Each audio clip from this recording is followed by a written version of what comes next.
de Salud como el de Educación, porque van a ser 4 horas de clases en zonas urbanas presenciales. ¿Qué opina el doctor Omar Neira, especialista en salud, que está esta mañana con nosotros? Se lo vamos a preguntar. Ya he leído su tuit, doctor Neira, no está muy a gusto. Usted ha hecho ahí una analogía respecto de la situación, pero vamos a hablar de eso ahora mismo. ¡Feliz Navidad! Feliz Navidad. Muchas gracias, Claudia Pamela. Gracias por la invitación. Encantado. Bueno, cuéntenos. Hay quienes señalan que 4 horas, como usted dice, son insuficientes y además que técnicamente es complicado, ¿no? Porque uno se pone a pensar en los papás que se trasladan pues 1 hora para dejar a sus hijos al colegio y cuánto tiempo tendrían que perder ellos también 4 horas después para poder regresarlos. Es decir, es para ellos técnicamente imposible, ¿no? Hay toda una serie de análisis que hay que hacer con respecto, entre otras cosas, a estas 4 horas. Yo creo que si estuviéramos en marzo 2020, donde se conocía poco del virus, otra situación, no había vacunas, los chicos no habían perdido clases, es una discusión distinta. Después de 2 años, donde se han perdido 2 años no de clase, valga la redundancia, o sea, se han perdido 2 años, la educación virtual no funciona. No entiendo por qué todavía se podría defender la educación virtual. Sabemos hoy que el virus cambió muchísimo, estamos con una variante altamente contagiosa, pero posiblemente no tan, en términos de enfermedad, tan severa, lo comentamos hace unas semanas con ustedes, y todo un análisis, el logístico, como tú mencionas, el organizar adecuadamente las clases y solo darle 4 horas a la mayoría de los chicos, que son los colegios urbanos. Me parece que el Ministerio de Educación y Salud no han tomado en serio la importancia de la educación, porque es hacer un análisis sesgado. A ver, ¿hay riesgo? Sí, en todas las actividades que hacemos hay riesgo, pero la actividad educativa en aulas, en espacios abiertos, ventilados, son las de menor riesgo. Y se ha evidenciado, no en el mundo, porque ya nos dicen que cuando ponemos ejemplos del mundo no son útiles. En Perú funcionaron clases en algunos colegios en este segundo semestre. ¿Hubo algún brote? No hubo brote. Se identificaron casos, se aislaron, de eso se trata, y que continúe la educación. Entonces, si se mostró que esto funciona, ¿por qué poner una traba más a este retorno? Porque como tú dices, se van a demorar en toda la logística, que los chicos lleguen y todo solo por 4 horas. ¿Y qué pretendemos con eso? Seguir retrasando la educación, porque recuperar con la mitad de tiempo no es posible. Y entonces, frente a este panorama, yo creo que tiene que revisar esta norma, tanto el Ministerio de Educación como Salud. Primero, que se pongan de acuerdo. No hay liderazgo, como decía Mávila, en este país, donde tenemos un presidente profesor, no habla de educación. Mientras no haya liderazgo, pues los ministerios van a pensar como mejor les parezca. Y la evidencia te dice, ¿hay un riesgo? Sí, pero en espacios cerrados. Si los espacios son abiertos, el tema de tiempo, digamos, además hay pausas, ¿no? Los niños salen al recreo, hay patios, pueden ahí estar en un espacio mucho más ventilado y continuar después con sus clases. Así es. Tú ves cuando un ministro de Educación y de Salud en Colombia salen hace unos días a dar una conferencia de prensa y dicen, no hay restricción de aforos para la educación. La única actividad en Colombia que no tiene restricción es la educación, para que se lleve en forma normal. Vamos a darle todo el soporte sanitario para que esto sea posible. Acá hacemos lo contrario. La evidencia nos dice de que los espacios escolares no son los de mayor riesgo. Se puede tener alimentación en los recreos, los refrigerios. Los niños pueden llevar su lonchera. Sí, claro, pueden llevar su lonchera. Se escalonan los horarios para que los espacios abiertos puedan tener su snack, su refrigerio. No pedimos que almuercen. Claro, para los colegios más vulnerables, donde los chicos sí iban a recibir alimentación. Que recibían el desayuno de Caliwarma. Sí. Y acá me quisiera detener, doctor, porque no solo parece que tenemos un presidente que es además maestro al que la educación no le interesa en absoluto, sino un ministro de Salud que parece no ser buen médico, porque lo que advierte la República hace una semana es el mal ritmo de la vacunación en 7 distritos, precisamente con 30% solo de población inmunizada. Y eso da cuenta del contraste o de la poca planificación que hay y de creer que mientras se mantenga el buen ritmo de Lima hemos cumplido con el interior del país. Y en paralelo, si hablamos de control, no solo no tener una vacunación a un porcentaje parejo a nivel nacional, sino disminuir la compra también de pruebas PCR. ¿Cómo testeamos a los maestros? ¿Cómo tenemos la seguridad de que estamos controlando el virus?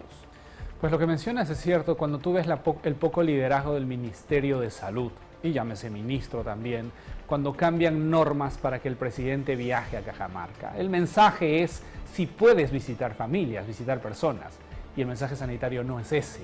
Y entonces cuando sucede eso, tú ves que no hay liderazgo de parte del Ministerio de Salud, y son normas con idas y vueltas. Se van a reunir con las Fuerzas Armadas para decidir una política sanitaria hoy, para ver si cierran o no las playas. Sí. Y entonces creo que es importante que sin gestión y liderazgo, todo un programa integral de manejo de pandemias que va más allá de las vacunas. Si bien es cierto, se ve que en Lima funciona más o menos, pero hay muchas dificultades y falta de planificación para que esto funcione. Chile anda por el 53% de su población ya con el refuerzo. O sea, no olvidemos que eso debería ser un éxito en el programa de vacunas. Nosotros estamos en el 8% de refuerzo. ¿Por qué el refuerzo? Porque hoy sin refuerzo no funciona adecuadamente el programa de inmunización. O sea, podríamos llegar al 90% con 2 dosis, pero estamos yendo bastante retrasados con la velocidad de las variantes. Si bien es cierto, no es tan severo al parecer Omicron, pero en Perú todavía tenemos Delta, que sí es severo. Bueno, pero es un acierto que hayan adelantado el tema de la inmunización con la tercera dosis, y también hay que recordar que ha habido una campaña negativa bastante fuerte y hay personas, ayer nomás en el banco me cruzo con una señora llevando ese papelito apócrifo diciendo que tenía todos sus derechos para poder ingresar al banco sin la cartilla de vacunación. De verdad que me dio pena y risa al mismo tiempo, pero en fin, la situación aquí es que la pandemia va a continuar, o sea, no se va a ir. De hecho, podrían aparecer otras variantes y lo más probable es que tengamos que vacunarnos cada 3, cada 4 meses. Tenemos que adaptarnos a esa situación y hacer que cosas como la educación tampoco se detengan.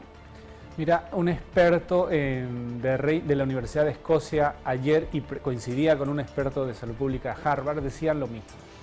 Si algo debe continuar en una ola de Omicron es la educación.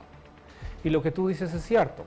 El que uno se revacune o se ponga las dosis de refuerzo cada 3 o 4 o 5 meses, durante tal vez 1 o 2 años todavía, no implica que las vacunas no funcionen. Las vacunas se han demostrado que sirven para las que están hechos. No están hechas para evitar contagio, y estas personas como la que tú mencionas, pues han sido mal informadas o creen que la vacuna previene contagio, y la vacuna no previene contagio, previene enfermedad y muerte. Y para eso son muy útiles. Pero este tipo de pandemia en la que nos encontramos está demostrando que estas vacunas, digamos, tienen un periodo de eficacia, llamémoslo así, para cada persona, 4 o 5 meses. Y es la razón por la que hay que revacunarse, y estas dosis de refuerzo resultan tan importantes como la primera y segunda. ¿Sí? Pareciera esta frase de la marinera que sin primera no hay segunda, o algo así. Sí, no hay primera sin segunda. Ok, ya, en las dosis de refuerzo funciona así. Hoy es tan importante recibir la dosis de refuerzo para poder recuperar esa inmunidad. Estoy tratando de explicar en términos sencillos, no tan técnicos, y las personas tienen que comprender que tienen que acudir hoy a recibir esta dosis de refuerzo para intentar tener esta cierta normalidad. Va a continuar posiblemente por unos años, pero no podemos dejar de vivir, y sobre todo la educación, ¿no? Es algo que como sociedad debemos cerrar y exigirle al presidente que antes del 31 de diciembre dé un discurso, nombre un ministro de educación aceptable que pueda asegurar este retorno independiente de una crisis sanitaria. Yo creo que eso es importante precisar. Doctor, ya para ir cerrando puntualmente el tema de los colegios. Si los colegios tienen agua y los implementos de limpieza básicos, ¿no? Si los niños llegan al colegio bien con su mascarilla, bien se lavan las manos, y las aulas están ventiladas con las ventanas abiertas, tienen sus pausas cada cierto tiempo, sus recreos, no habría ningún problema que asistan sus 8 horas o sus 6 horas como deberían. Sí, el riesgo en ese contexto de 6 a 8 horas no impacta en el riesgo, porque como tú dices, se ventilan los ambientes, hay espacios abiertos, y entonces uno no está permanentemente las 8 horas en un ambiente cerrado. Eso no es posible. Y bajo ese contexto, yo creo que los padres de familia deben tener cierta seguridad de que sus hijos no van a tener mayor riesgo que el que están teniendo hoy en su casa. Los estudios mundiales sobre verificar cuántos se enferman los niños o se contagian y luego enferman en casa versus ir al colegio, las cifras epidemiológicas van por ahí. Es menos del 1% que logra, digamos, contagiarse tanto en la casa como en el colegio. Por lo tanto, el ir al colegio no tiene un impacto enorme en el campo de la salud pública para este grupo etario, ¿no? Bueno, vamos a ver qué ocurre, ¿no? Aún quedan días importantes y es importante sentir el respaldo. Yo me quedé preocupada porque ayer el ministro de Salud, el doctor Ceballos, dice, si esto sigue en aumento y demás, nuestro sistema colapsará, no va a aguantar. Y uno, claro, esa es la pregunta. Han pasado 2 años y estamos nuevamente ante este peligro, cuando ya tenemos vacunas de por medio, cuando ya deberíamos por lo menos tener una visión diferente de cómo controlar la pandemia. Sí, deberíamos intentar cambiar de visión. Seguimos apostando por la estrategia hospitalaria. Tenemos un sistema hospitalario que viene colapsado, seguirá colapsado, eso no se cambia en poco tiempo.